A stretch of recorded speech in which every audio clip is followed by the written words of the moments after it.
Hi, I'm Mark from jazzguitarlessons.net and you're listening to Album Deep Dives. Today's episode focuses on George Van Epps. Welcome to Jazz Guitar Lessons, where we help guitarists learn jazz faster, express themselves more fluently, and have fun along the way.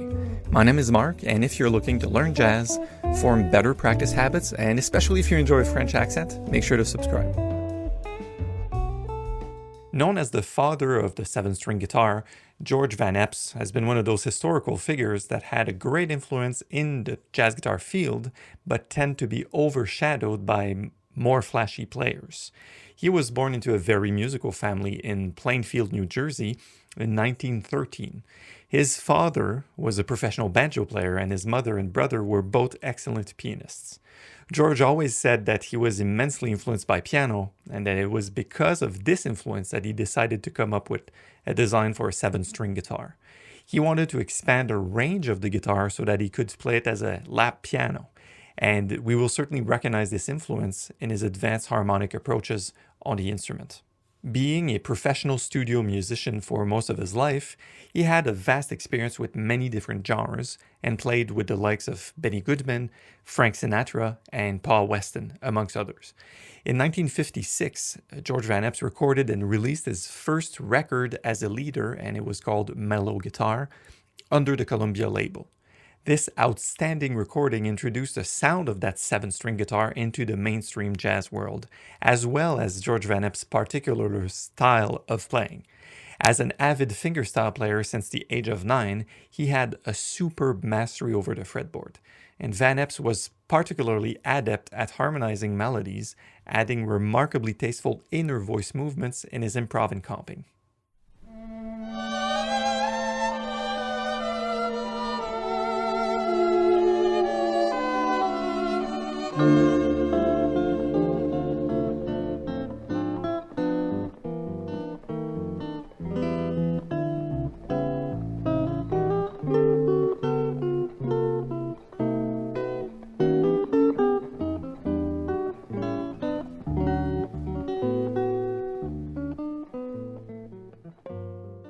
The record opens with Gene DePaul's I'll Remember April. Van Epps' playing in this tune is reminiscent of ragtime, a style of music that was very present in his life, with his mother being a very proficient ragtime pianist and his father being as well a well-known ragtime banjo player. We can certainly listen to Van Epps' pianistic approach to the guitar and his sophisticated use of harmony here. Listen to his voice leading and pay particular attention to the elegant movement he gives to the middle voices.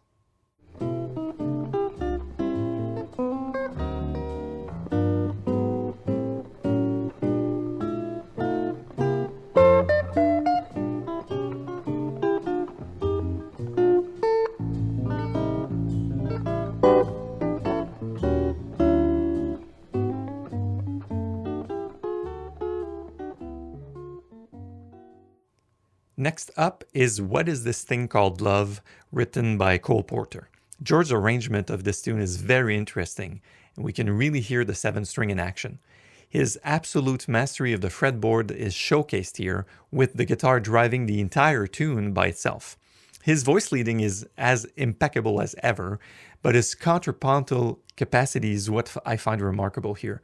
He weaves 8-note lines together with chords and elegant bass movements to create melodies and counter melodies in different registers. It's almost like listening to Jean-Sébastien Bach playing ragtime, if you can picture that.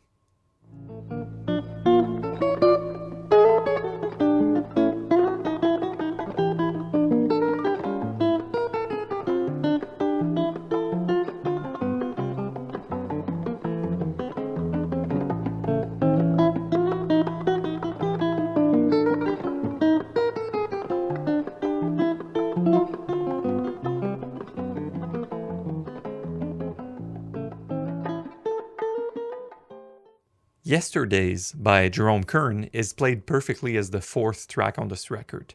The arrangement of this tune is refreshing and it differs from what we heard previously because it doesn't have a strong ragtime feel to it. Van Epps treats the beginning of the song in a freer and more modern way. His slight rubato in some passages, in combination with the lush string arrangements, adds just the right amount of drama to the mix. The arrangement builds up until a faster tempo is set, and then we get a chance to listen to George play more single note oriented lines.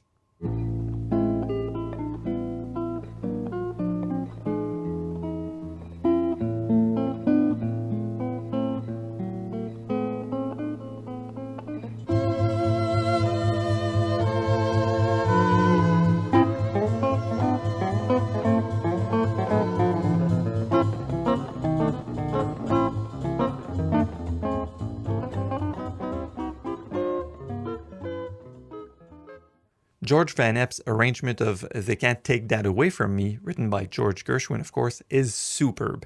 It really does sound like there are at least 3 guitars playing throughout the tune, but it's only George's 7th string. The way he uses the guitar to create different textures in this tune is a complete masterclass in arranging.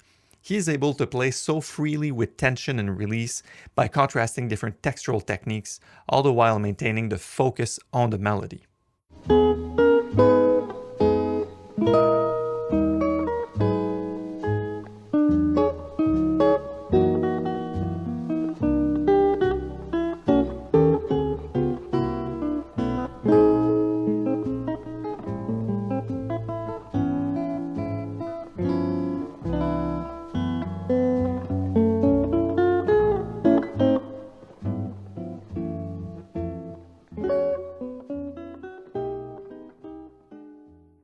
The next 2 tunes on the record, Swonderful, also written by Gershwin, and Rogers' Have You Met Miss Jones, are yet another nice surprise that this record holds. These tunes feature beautiful woodwind arrangements which are very different from the treatment of the previous tracks. It is very rewarding to try to find the parallels between Van Epps' playing and what's going on harmonically in the arrangement.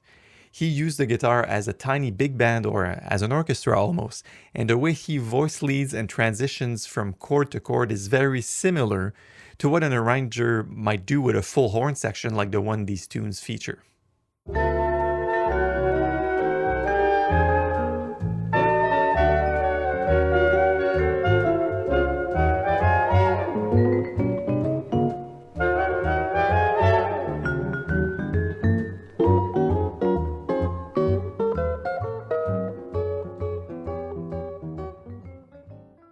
Mellow Guitar contains 2 of Van Epps' own compositions.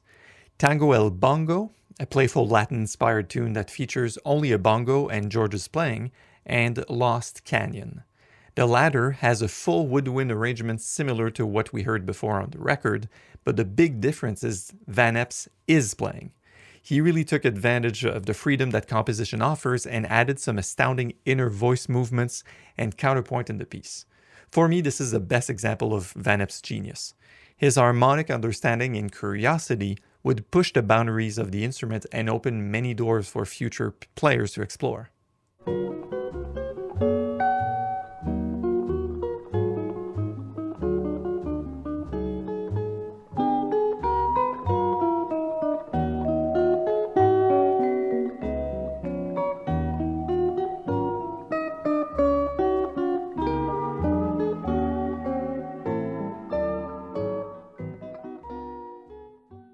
To close the album, we have I Never Knew by Khan and Rito.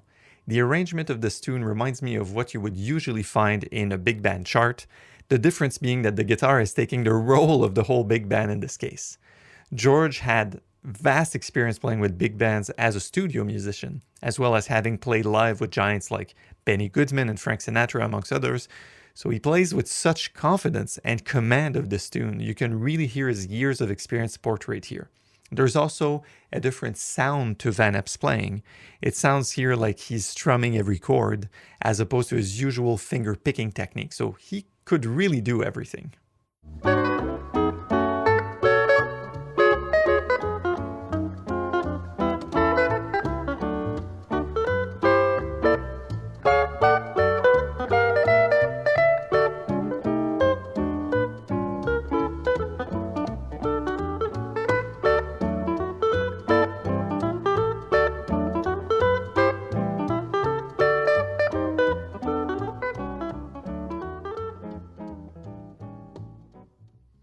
Unfortunately, Van Epps doesn't have an extensive discography as a leader, but nevertheless the records he published, he recorded and released are fantastic. I would recommend checking out his other major releases, My Guitar, as well as Soliloquy. The latter is especially fascinating because it's a set of wonderful unaccompanied solo recordings. I would also encourage you to listen to his duet recordings with his student Howard Alden, as well as his record with legendary guitarist Johnny Smith. I hope this deep dive into George Van Epps' playing served to highlight some of the major contribution this fantastic and gifted musician added to jazz guitar. He contributed to the development of the art form not only with his playing, but with his design of the 7-string guitar and his groundbreaking method books, Harmonic Mechanisms for Guitar. Actually, have it on my bookshelf right here, volume 1. His harmonics, sophistication, and its application to the guitar has had and will continue to have a huge impact on generations of players.